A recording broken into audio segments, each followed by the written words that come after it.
तव सागुणम्। अनंत अनंत परम सिद्ध भगवंतों की, देवादि देवी कजरट श्री महावीर भगवान की, आचार्य प्रवर भगवत अमोघ वर्ष मुनिराज की, आचार्य भगवान गुरुवर विशुद्ध सागर जी मुनिराज की, तीन कमनों कोटि महामुनिराजों की।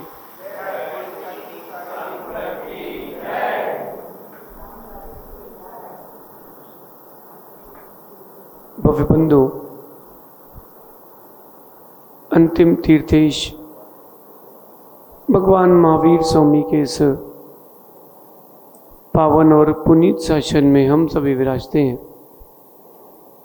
तीर्थंकर जिनेन्द्र की पीयूष देश नई मनुष्यों, हम सभी जीवों के कल्याण का साधन है। भगवान अमोघ वर्ष मुनिराज भव्य जीवों के लिए तत्व का उपदेश दे रहे हैं और ग्रंथराज प्रश्नोत्तर रत्न मालिका जी में अंतिम गाथाओं में कह रहे हैं, चार प्रकार के कल्याण कहे गए हैं।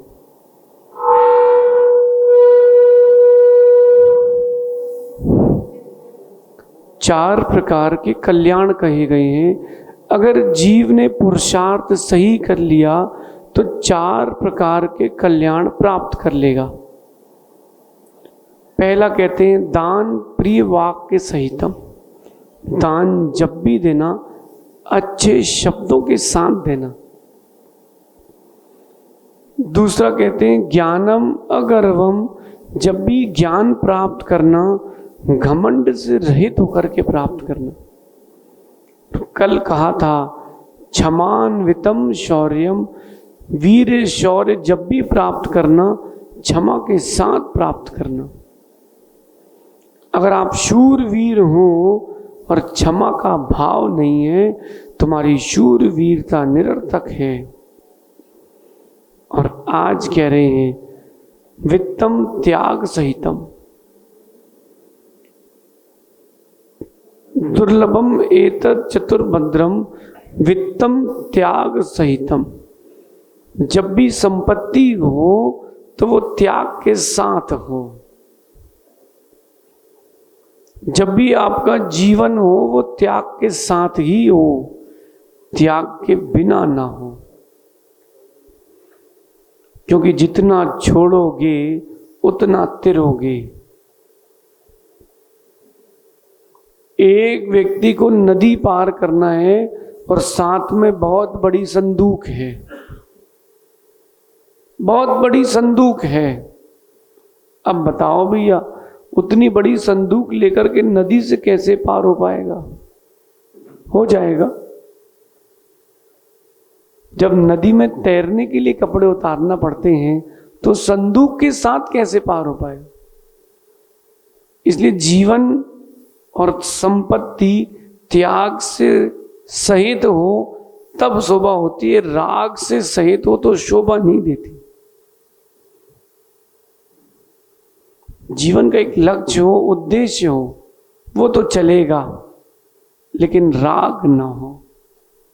आज इस बात को समझना कि सच्ची संपत्ति क्या है और जो आपके पास धन है वो शुद्ध कैसे होगा।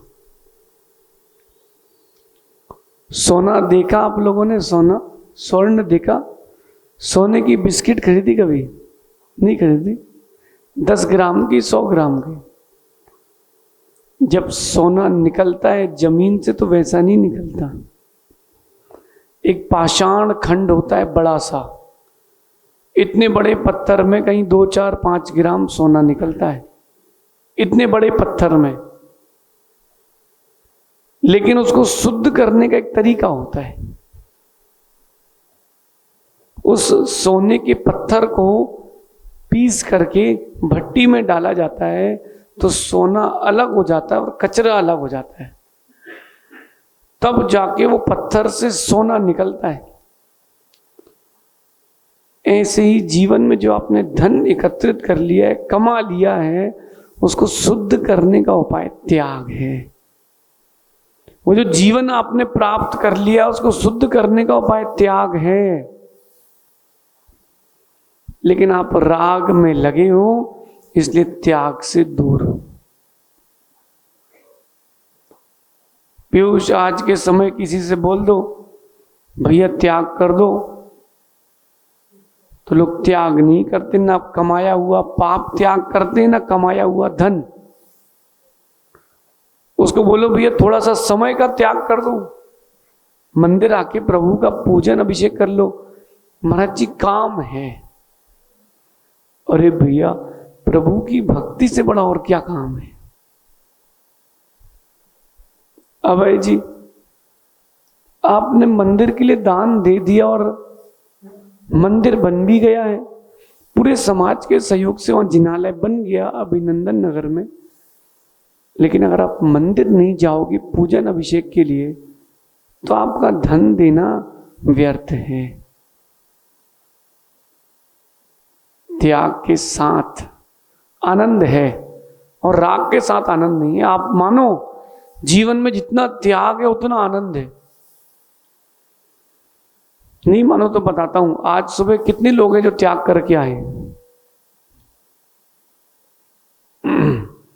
सुबह सुबह हल्के होके आए कि नहीं आए? गांधी जी, सुबह सुबह आप त्याग करके आए कि नहीं आए? आप लोग तो ऐसे देख रहे हैं जैसे कोई त्याग करके ही ना आए हो। भैया हम भी त्याग करके आए, बताओ। अंजलि भैया त्याग करके आए हो, कैसा लगा?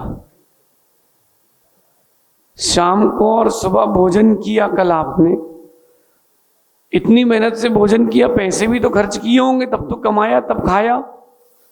सुबह सुबह छोड़ के क्यों आते हो? हाँ, और छोड़ के नहीं आते तो अभी बेचैन होते, यहां पूछते भी टॉयलेट खुली है क्या?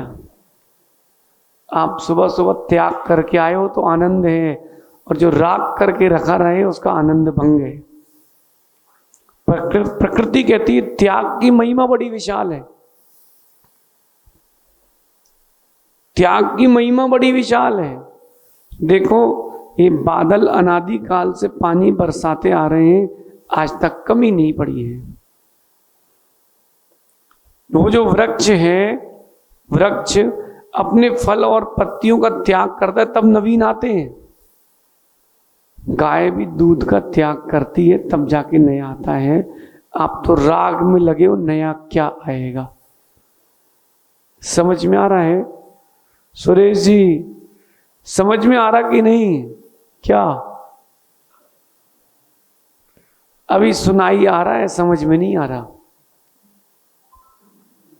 एक पत्नी ने अपने पति से कहा कि गुरुओं के प्रवचन सुनने चलो, तो वो कहते हैं कि अरे जब भी जाओ तो महाराज जी वो त्याग त्याग त्याग दान इसी की बात करते हैं। तो उसकी पत्नी कहती है आज नहीं करेंगे, चलो। तो पत्नी ने दिमाग लगाया, ले गई, और मुनिराज ने उस दिन फिर त्याग पर ही प्रवचन कर दिया।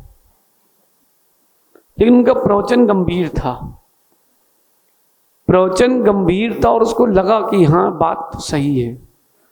प्रवचन के बाद कहता है पत्नी से, सुरेश जी सुनना ध्यान से, प्रवचन के बाद कहता है पत्नी से कि आज महाराज ने बहुत अच्छी बात कही है कि बिना त्याग के जीवन व्यर्थ है। पत्नी खुश हो गई, चलो अब तो बोध हो गया इनको। तो बोली क्या करोगे? बोले अब से मैं रसीद कट्टा लेके घर घर दान लेने जाऊंगा, घर घर दान मांगने जाऊंगा। अरे भैया, मांगने की अपेक्षा छोड़ना श्रेष्ठ है। विचार करना कि आप अभी किस स्थिति में हो, विचार करना। एक दवाई आती है, वो जहर से बनती है, और उस जहर को, जहर की विशेषता क्या है, वो जहर कैसे बनता सुनो आप। सांप की जो बामी होती है, हाथ मत डालना, ध्यान से सुनना। वो जो सांप की बामी होती है, उसमें सांप बैठे बैठे अपना विष छोड़ता रहता है, और उस विष को छोड़ते रहने से उसके बिल में नीचे एक सफेद रंग का पाटिया सा बन जाता है, जैसे चक्की का पाटा होता है ना, चक्की देखी आप लोगों ने, वो जो चतुर्थ काल में चलती थी, हाथ से पीसते थे, अब तो सब मिक्सी हो गया है। वो पाटिया जैसा बन जाता है, वो बामी को तोड़ करके उस पाटिये को निकाला जाता है, वो जहर होता है। लेकिन उस जहर को शुद्ध करने का भी तरीका होता है। उस जहर को गाय के शुद्ध घी में शुद्ध किया जाता है। थोड़ा सा वो विष का टुकड़ा और एक गाय का घी मथते हैं, मथते रहते हैं, फिर शुद्ध होता है। लेकिन पता आपको उसकी परीक्षा कैसे करते? चखते नहीं है, क्योंकि गलत समय में चख लिया तो स्वाद बता नहीं पाओगे। तो उसको चम्मच में रख करके अग्नि में ले जाते हैं सरदार जी, उसको चम्मच में रख के अग्नि में ले जाते हैं। और अगर लौ नीली आ जाए मतलब अभी जहर है, लाल आ जाए मतलब औषधि है। देखो अब जहर को भी, उस विष को भी शुद्ध कर लिया गया। कैसे? हाँ, गाय के घी से शुद्ध कर लिया गया। भैया यही तो समझना है, जो आपके पास धन है वो विपत्ति है, जो जीवन है वो विपत्ति है। त्याग से उसको शुद्ध किया जाता है। कई नीतिकार तो कहते हैं जो आपने परिग्रह का संचय करके रखा है उसका प्रायश्चित कुछ है तो दान है। लेकिन एक बात ध्यान रखना, कमाए हुए धन का दान देना।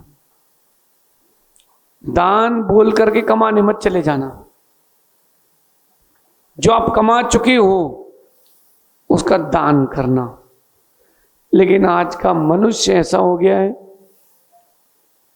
आज का मनुष्य ऐसा हो गया कि वो इंद्रिय सुखों में लगा है, उसको सेवा से, दया से, दान से कोई प्रयोजन नहीं। भूलता जा रहा है कि साथ में जाएगा क्या,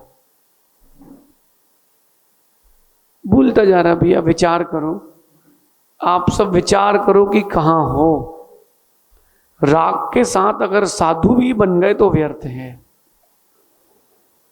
और त्याग के साथ अगर छोटा सा भी जीवन है तो सार्थक है। एक साधु महाराज थे, पीयूष, एक साधु महाराज नदी के किनारे बैठे, बढ़िया अपनी साधना कर रहे और आध्यात्मिक बातों का उच्चारण, सब दुनिया पर द्रव्य है, बढ़िया अच्छा उच्चारण चल रहा उनका, और अंदर से राग की परिणति। एक समझदार श्रावक था, उसने पूछा साधु भगवान से, स्वामी जी इतनी आपको कितने साल हो गए तपस्या करते करते? उन्होंने कहा 40 साल। 40 साल से मैं इसी तट पे बैठ के तपस्या कर रहा हूं। तो बोले उपलब्धि क्या हुई? आपने 40 साल से तपस्या की, उपलब्धि क्या हुई? मैं आपसे पूछता हूं भैया, मंदसौर वालों से पूछता हूं, व्यापार कर रहे हो? कितना समय हो गया भैया, कितना समय हो गया व्यापार करते करते? 30 साल, 40 साल। उपलब्धि क्या हुई? बोलो। बोले अलग अलग कॉलोनियों में 3-4 प्लॉट हैं, एक बड़ा सा बंगलो है, और पड़ोसी को सब पता होता है कि आपके पास क्या क्या है। खेत हो गया, और क्या है? गाड़ी है, कार है, घर में ज्वेलरी है, और क्या है? क्या लग रहा है आपको? आपको क्या लग रहा है? ये सही है? ध्यान से सुनना, साधु की बात कर रहे हैं, अपने ऊपर लगाना, क्योंकि बात गंभीर है।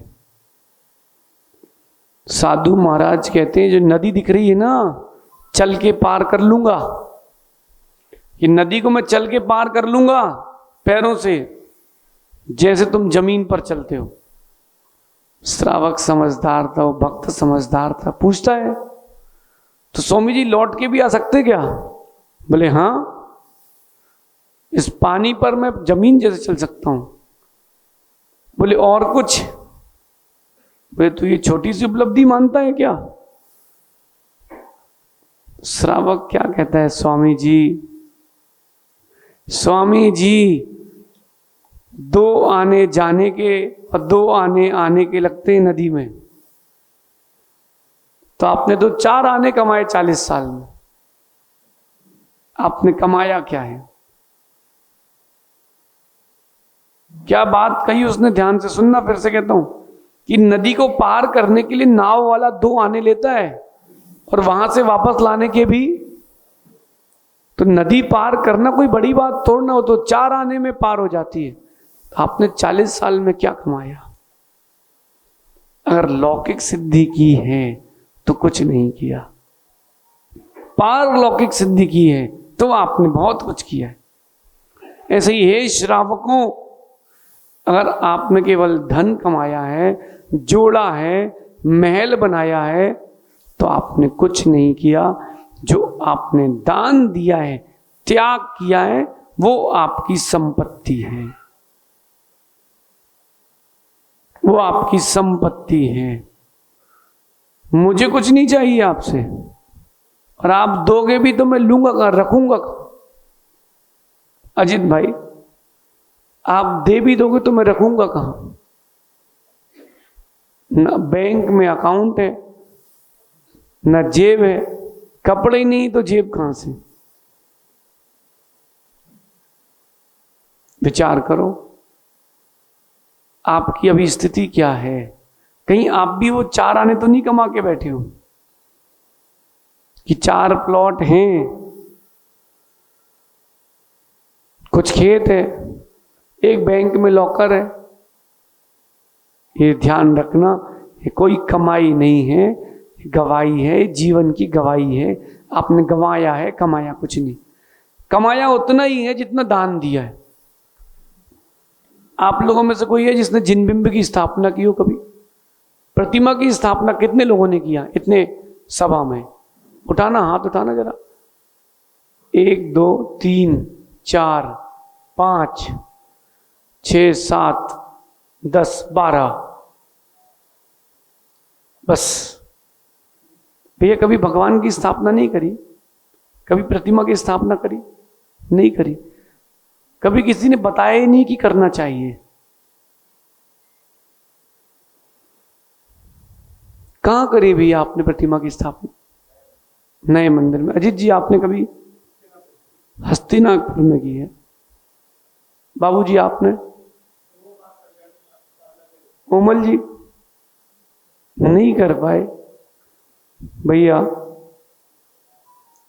अभी फिर आपने धन जोड़ा है, संपत्ति नहीं जोड़ी। अच्छा, कोई है जिसने ग्रंथों का प्रकाशन कराया हो? एक। और काका कहां है? 2 3। आप सोचो, आपने अपने जीवन में संपत्ति कहां जोड़ी है? सर सेठ हुकुमचंद का नाम सुना आप लोगों ने? इंदौर के राजा कहे जाते थे। उनसे दिगंबर मुनराज ने पूछा कि सर सेठ आपकी संपत्ति कितनी है? उस समय पूछा आपकी संपत्ति कितनी है, तो कहते कल बताता हूं। आए और गिन करके आए, कहते 70,000 रुपए। आज की नहीं, 100 साल पुरानी बात चल रही है। क्या बोलते हैं? अभी तक मैंने 70,000 की संपत्ति जोड़ी है। मुनराज कहते हैं भाई तुम्हारी 7 मिलें हैं इंदौर में, करोड़ों की है वो एक एक मिल। तुमने कांच मंदिर बनाया है, यू शीश महल बनाया है। बोले स्वामी जी मैंने अपने जीवन में अभी तक 70,000 रुपए का दान दिया है, यही मेरे साथ जाएगा, बाकी सब यहीं रह जाएगा।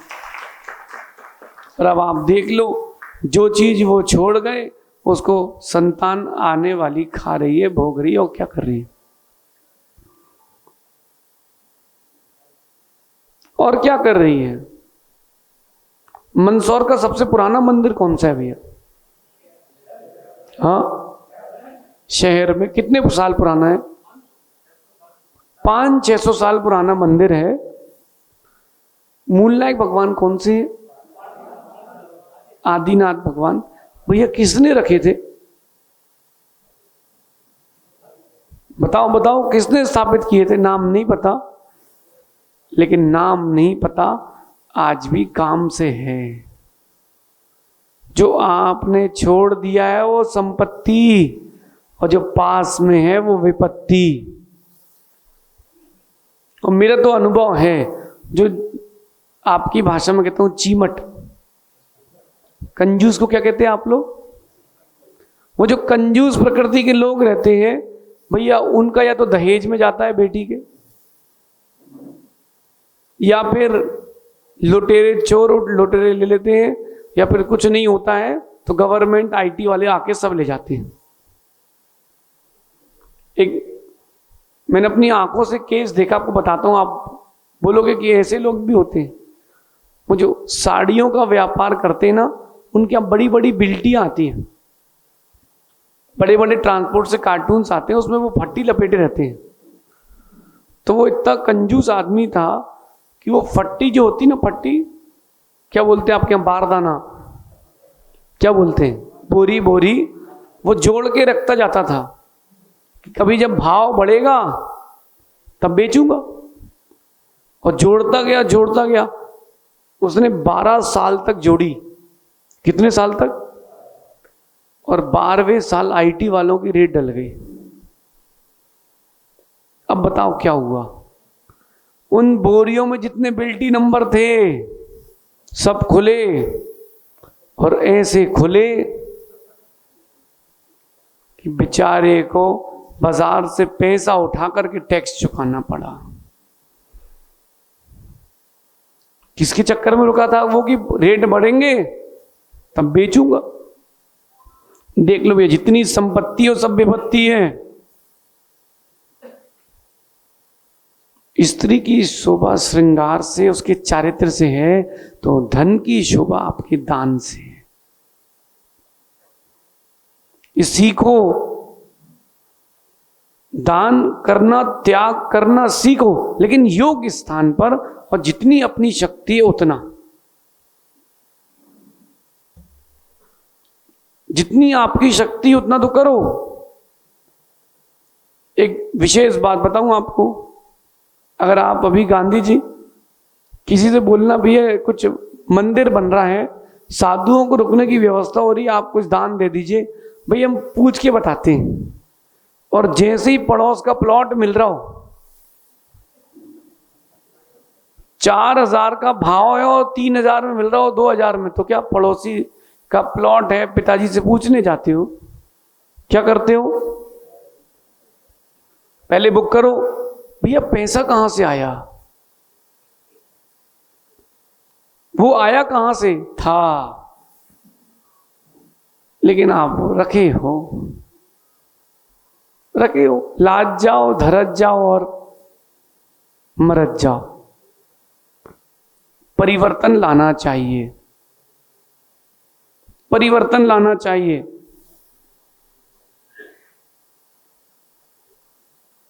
शायद ही कोई ऐसा श्रावक हो जिसके घर में 1,50,000 रुपए ना रहते हो। हर कोई इमरजेंसी के लिए रखता है। सुरेश जी रखते कि नहीं? हाँ, कितने हैं? नहीं, मुझे चाहिए नहीं, मैं लूंगा भी नहीं, दोगे भी तो क्या करूंगा?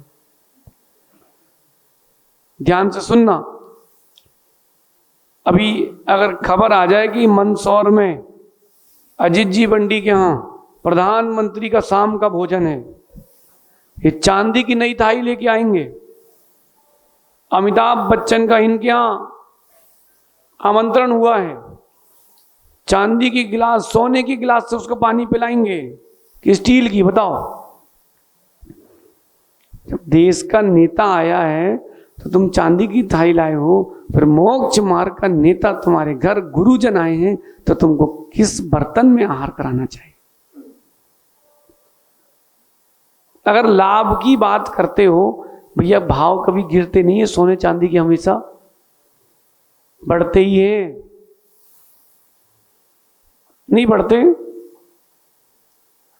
सौधर्म इंद्र भी जिनके चरणों का दास हो, उनकी चर्या और उनकी सेवा के लिए तुम्हारा क्या भाव चल रहा है? ये मुख्य है, ये मुख्य बात है।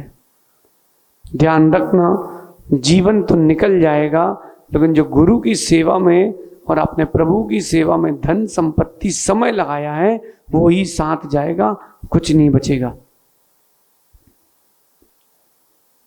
हम लोग रास्ते से जा रहे थे, चूहा अधमरा सा था, उसको उठाया, नमोकार सुनाया और थोड़ी देर में उसके प्राण निकल गए। बताओ पुण्य था कि नहीं उसका? रास्ते में पड़े हुए चूहे को गुरु ने नमोकार सुना दिया, और आप मंदिर के बाजू में हो, नगर में हो, गुरु के मुख से नमोकार नहीं सुन पा रहे, इसका मतलब मामला गड़बड़ है। भैया सुन रहे हो ना? जब जागो, बोलो ना, बोलो ना, जब जागो, अरे अभी जाग जाओ तो सवेरा, अभी जाग जाओ तब सवेरा। अपने धन को शुद्ध करने का प्रयास कर लो, अपने भावों को शुद्ध करने का अभ्यास आज से प्रारंभ कर दो, आज से, अभी से। लेकिन क्या बताएं, बोले महाराज जी हम लोगों ने कभी सीखा ही नहीं। एक व्यक्ति कुएं में गिर गया, अब मंदसौर का होगा, कहीं का होगा, ध्यान सुनना, वो कुएं में गिर गया। अब उसको जो भी बचाने जाए तो तैयारी ना हो। एक वृद्ध पहुंचा, बोले क्या हो गया? अरे बोले वो इसको कह रहे हैं हाथ दो, ये दे ही नहीं रहा। अरे रुक जाओ, गया वो वृद्ध, कहता है लो मेरा हाथ लो, तो तुरंत पकड़ लिया। अपने प्राण बचाने के लिए भी वो हाथ नहीं देना चाहता। भैया ध्यान रखना, अगर आपने धन सन और धन किया है, आखिरी में होना निर्धन ही है। कभी किसी के फ्यूनरल में नहीं गए, उठावने में, काठी में, पता है उसके ऊपर मखाने, लाई, सिक्के फेंके जाते। क्यों फेंके जाते? जीवन भर दो चीज के पीछे घूमा है वो, खाने की और कमाने के, और जाते समय आप सब फेंकते हो मखाने, सिक्के, लाई कि उठा, अब तेरे में ताकत हो तो उठा के दिखा। उसको रस्सी से बांधते हैं कहीं उठ ना जाए, नाक में रुई लगाते कहीं जिंदा ना हो जाए। आपके साथ नहीं होगा ना ऐसा? नहीं होगा? नहीं होगा? होगा, फिर भी नहीं मानोगे। वित्तम त्याग सहितम, जो आपके पास संपत्ति अगर त्याग के साथ है तो शुद्ध है, वरना अशुद्ध है, ध्यान रखना। जितने ये जो अंतिम संस्कार होते सब वैराग्य को देने वाले होते हैं। हर कोई अपने बच्चे के नाम पे संपत्ति करके जाता है। सुरेश जी किसके नाम पे करके जाओगे? बताओ। अच्छा जाओगे कि नहीं जाओगे?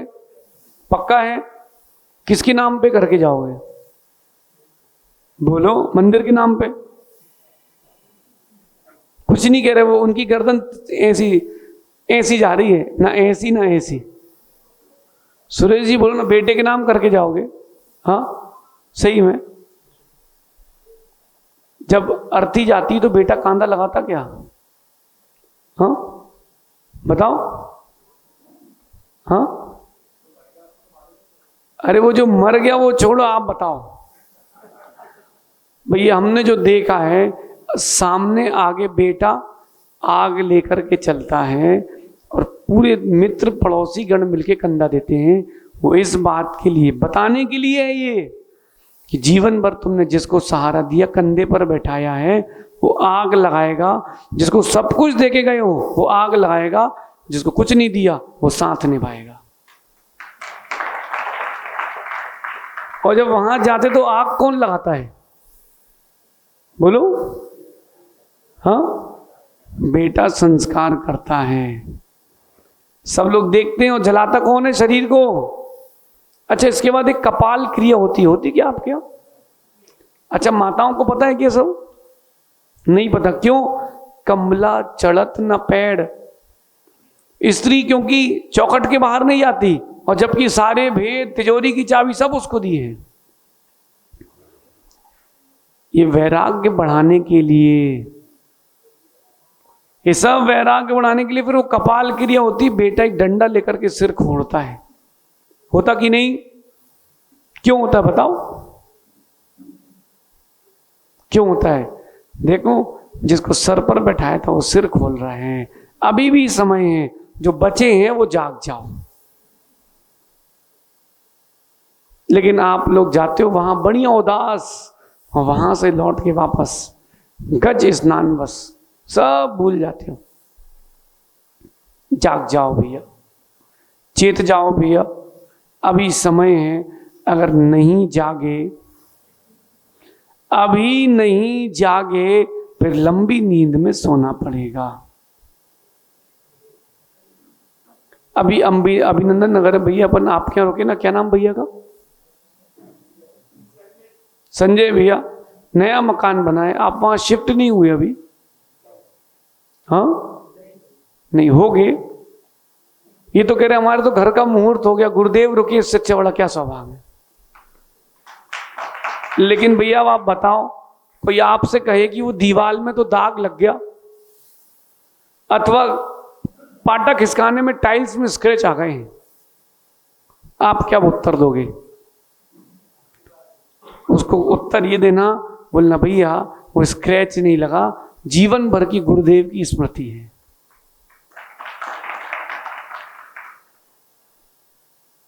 ये भी त्याग है, वस्तिका नाम का दान है। इसलिए भी अपने जीवन में त्याग से संबंध जोड़ के रखना, राग से संबंध जोड़ के मत रखना। क्या करोगे आज से आप लोग? हाँ, किसका? बोले महाराज जी आप तो टाइम बता दो कितना देना है, पैसे की बात नहीं करना। भैया शुद्ध कैसे करोगे? अच्छा एक बात बताओ कि यहां से कोई हॉस्पिटल जाए और डॉक्टर ने कहा है कि 10 लाख रुपए लगेंगे बचने में, दोगे कि नहीं? अबे भाई दोगे कि नहीं? नहीं दोगे? देंगे। कहां से लाओगे? बोलो। कहीं से भी लाके दोगे, उसके बाद वो पैसा लौट के आएगा। और कहीं ये अपने सुरेश जी ने बोला कि मंदिर में वेदी बनवाना है, तो बोले मैं पूछ के बताऊंगा। डॉक्टर से पूछ के नहीं बताएगा, डॉक्टर के लिए तुरंत लाएगा। भैया हॉस्पिटल में गया पैसा लौट के नहीं आता, लेकिन जिन शासन में दिया हुआ दान लौट के 100 गुना, अनंत गुना आता है। वही राजा श्रेयांश ने दान दिया था, आहार दान दिया था, उसके फलस्वरूप धर्म तीर्थ की प्रवृत्ति करने वाले ऐसे भगवान ऋषभ देव को सबसे प्रथम आहार देने का मौका, इसके बाद उन्हीं के गणधर बन के वही राजा श्रेयांश मोक्ष गए।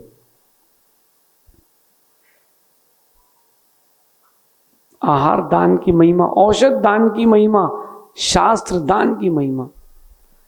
काका दिनेश जी, सेठी ना, सेठी जी, माना कि आपने कोई ग्रंथ प्रकाशन कराया और 1 लाख प्रतियां छपवाई। कितनी? एक उदाहरण दे रहा हूं।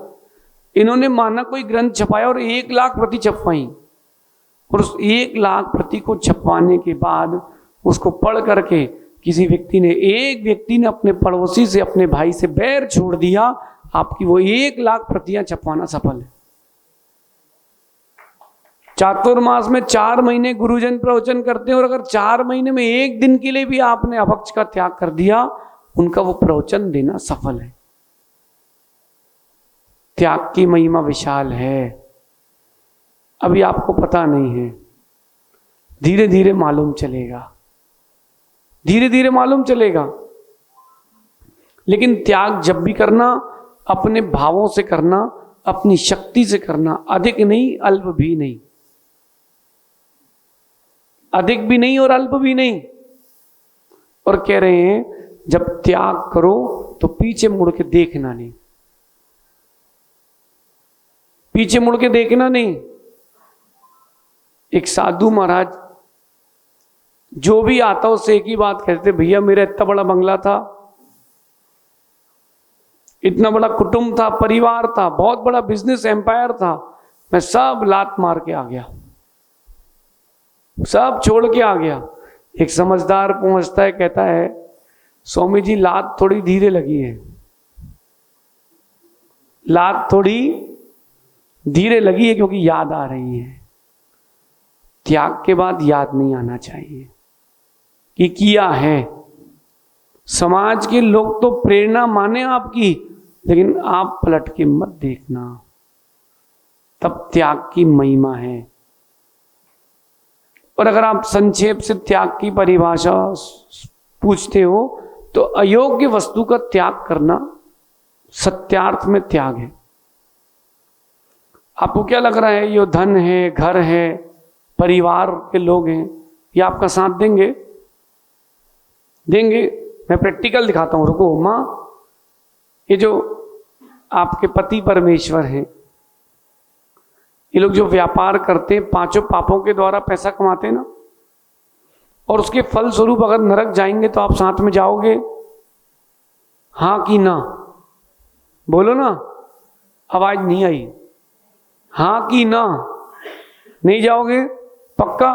लो भैया, यही धुल गई आपकी। और अगर ये माताएं घर में अमर्यादित भोजन बनाती हैं, अभक्ष आदि पकाती हैं, उसके फल स्वरूप अगर ये दुर्गति में जाएंगी तो आप लोग इनके साथ जाओगे क्या? हाँ, नहीं जाओगे। इक्को करेदी कम्मम, इक्को हिंड दिए दिए संसारे, इक्को जाए दे मर दे या तस्य फलम भुंज दे इक्को। ये जीव अकेला आता है, अकेला जाता है, अकेला पुण्य का फल भोगता है, अकेला ही पाप का फल भोगता है। फिर राग किसका? एनिवर्सरी है, महाराज जी बर्थडे है, भैया एक एक साल कम हो रहा है, एक एक दिन कम हो रहा है, उसके ऊपर तो विचार करो। अभी हमारा कुछ दिन पहले जन्म दिवस निकला भैया, लोग बड़ा हर्षोल्लास करते हैं, आज तो गुरुदेव का जन्मदिन है। हम सोच रहे थे एक साल और चला गया, अब आगे की प्लानिंग करना है, विचार करना कि अपने चिंतन की धारा कहां तक जा रही है। अच्छा, संपत्ति किसको मानते हो आप लोग? आप लोग संपत्ति किसको मानते हो? भैया ध्यान रखना, जो नीति से कमाया हुआ धन है वो संपत्ति है, जो दान में लग जाए वो संपत्ति है, और जिसको रखे रहने का भाव हो विपत्ति है। क्योंकि रखे रहने के बाद क्या उसी में सांप बनना पड़ता है। अर्पित भाई, कमाना और दान करना, ये मत सोचना कि बच्चों का क्या होगा। अगर आपके बच्चे में क्वालिटी होगी वो कमाएगा, आगे बढ़ जाएगा, और नहीं होगी तुम कमा के रख जाओ, वो खा के सब खत्म कर देगा। इसलिए सुरेश जी, बेटे को मत देके जाना है, कोई ऑटोमेटिक सिस्टम नहीं है। सुनो आपकी ये अब ऑटोमेटिक सिस्टम देखो, आप रागी व्यक्ति कैसे व्यवस्था निकालता है। आपकी संपत्ति के 4 हिस्से करो, एक आपका पति पत्नी का, एक संतान का, एक दान के लिए, और एक हिस्सा इमरजेंसी के लिए, कोई बीमार पड़ गया तो उसके लिए। कितने हिस्से करो? बेटे का हिस्सा बेटे को दे दो। अब आपके पास बचे 3 हिस्से, एक दान का, उसको दान करो, अपने हिस्से में रहो, और एक इमरजेंसी का रखे रहो, ना उपयोग में आए तो उसको और अपने हिस्से को दान करके चले जाना। लेकिन आप करोगे नहीं, करेंगे नहीं। अच्छा एक बात बताओ, आपके पिताजी कहाँ हैं? शांत हो गए, शांत हो गए, स्वर्ग चले गए। ध्यान से सुनना, तो पिताजी का शरीर कहाँ है? बोलो, नहीं है। पिताजी का शरीर कहाँ है? ये आध्यात्मिक हो गया। बोले आत्मा होती, शरीर तो कुछ होता ही नहीं है।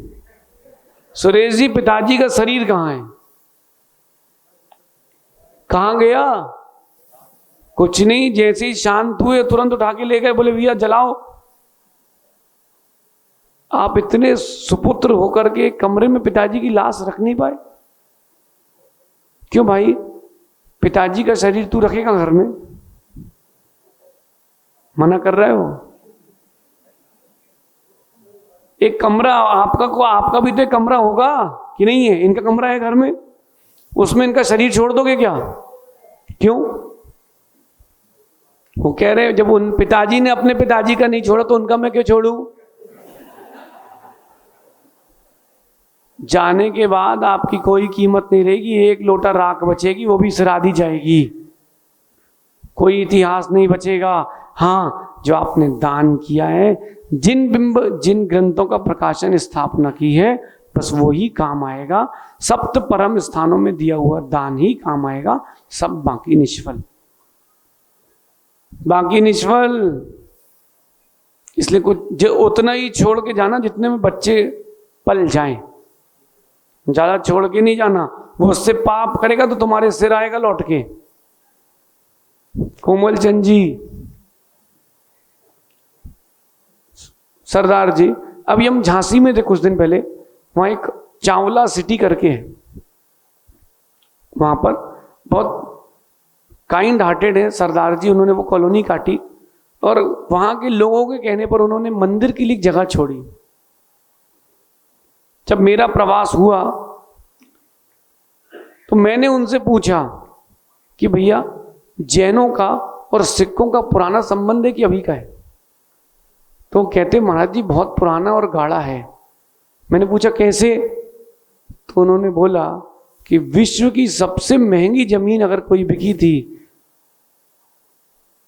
तो उस समय के शासक से, मुगल शासक से टोडरमल जी जैन जो थे उन्होंने ली थी और सरदारों के लिए दी गई थी। सही है।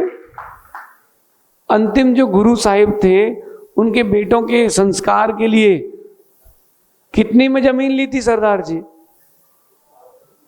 778,000 सोने की मोहरें खड़ी, बिछा के नहीं, 78,000 मोहरें। वो जो उस समय का मुगल शासक था उसने कहा कि कोई जगह नहीं मिलेगी, जमीन नहीं देंगे इनके संस्कार के लिए। तब टोडरमल जी जैन सामने आए, उन्होंने कहा कि जमीन मुझे चाहिए। तो राजा ने कहा कि सोने की मोहरें बिछाओ, तो उनने बिछा दी। उसने कहा नहीं, लेटी नहीं, खड़ी। तो उस समय उन्होंने 78,000 मोहरें, सोने की 10 ग्राम की होती थी, उस समय उन्होंने उतनी मोहरें बिछाई। याद है पीयूष? कितने किलो सोना था? 780 किलो सोना देकर के उन्होंने जमीन ली थी, केवल इस बात पे कि किसी के भी संस्कार उनकी आमना से होना चाहिए। ये मित्रता जैनों की और सिख की पुरानी है, अभी की नहीं है। उन्होंने अपनी सारी संपत्ति बेच दी थी। वो कोई पागल पुरुष नहीं थे, वो समझदार थे, उनको पता था दान दिया तो संग लगे और पड़ा रहे सो जंग लगे। ये दान की महिमा है। शुभम बेटा, समय है, समय रहते जाग गए तो ठीक है, नहीं तो मृत्यु की निद्रा तो आने वाली है। अपनी संपत्ति, जो आपका धन दया में, सेवा में, धर्म में, किसी की रक्षा में लगे तो समझ लेना कि संपत्ति है। लेकिन आजकल का सिस्टम दूसरा है। आजकल का सिस्टम दूसरा है। जहां नाम होगा वहां देंगे। सेठी जी सुन रहे हैं ना, शांतिलाल जी पढ़ जाते हैं, जहां नाम होगा वहां व्यक्ति देगा, और जहां सेवा होगी वहां नहीं देगा। और सेवा भी करेगा तो दिखा दिखा के, कोई गरीब होगा तो उसको ठेला देगा, फोटो खिंचाएगा, पेपर में डालेगा। नहीं भैया, साइलेंटली काम करो। कैसे? बहुत साइलेंटली काम करो, बड़ा फल मिलेगा, बहुत बड़ा फल मिलेगा। और भई आपने दिखा दिखा के किया है, सब यही कैश हो गया है। ये आज का ये प्रवचन भूलना नहीं भैया। आपके धन की शोभा, धन में विशेषता अगर आती है, धन अगर शुद्ध होता है तो त्याग से होता है। मन भी शुद्ध होता है तो त्याग से होता है। आप लोग सुन रहे ना हमें, ये जैन समाज है, किसी की सुनती तोड़ना है। ये सब बड़ी बड़ी हस्तियां बैठी क्यों सुन रही हैं? उनको पता है जिन्होंने त्याग किया है वो कह रहे हैं।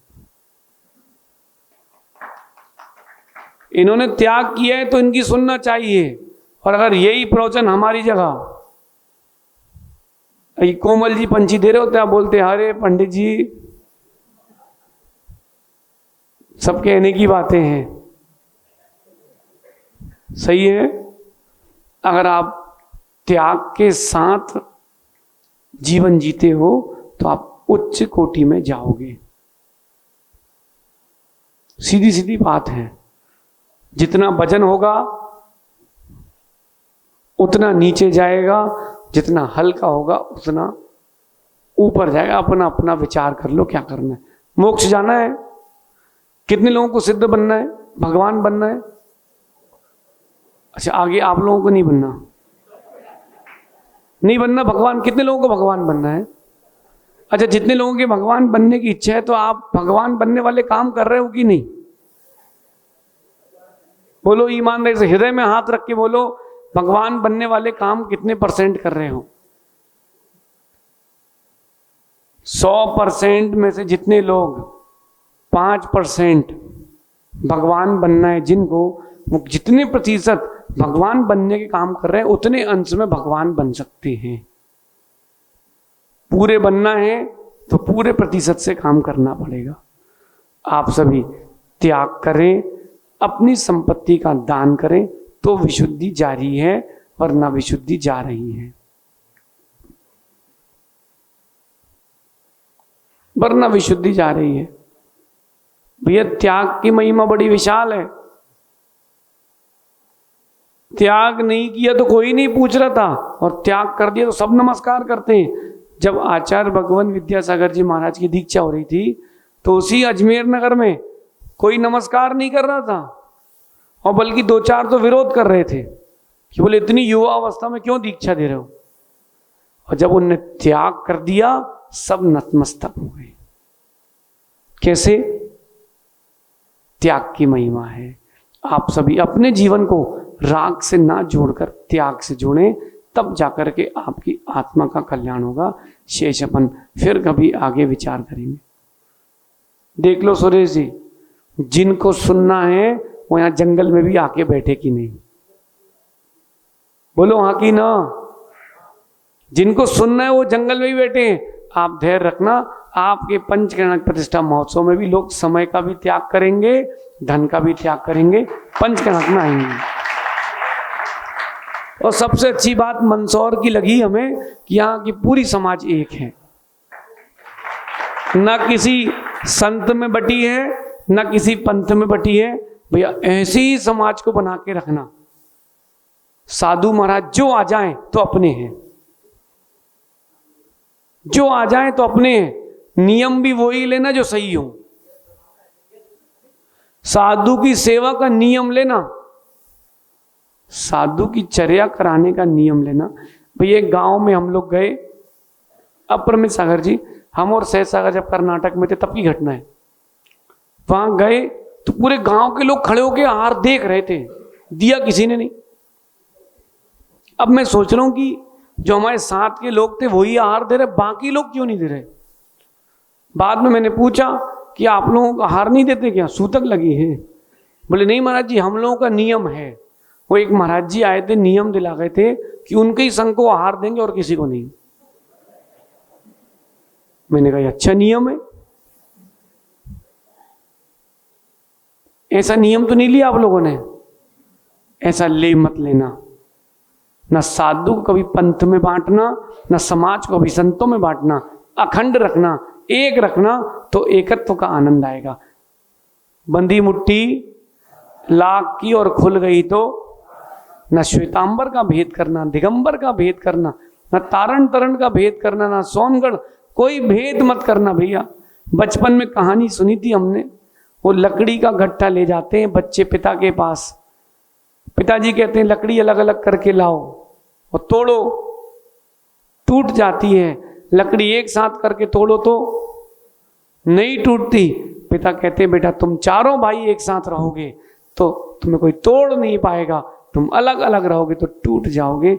समाज के जितने भी हिस्से हैं इन सबको एक करके चलोगे, कोई आपको तोड़ नहीं पाएगा। आप सभी इस उपदेश को अपने हृदय में धारण करें और निरंतर अपनी विशुद्धि जारी रखें।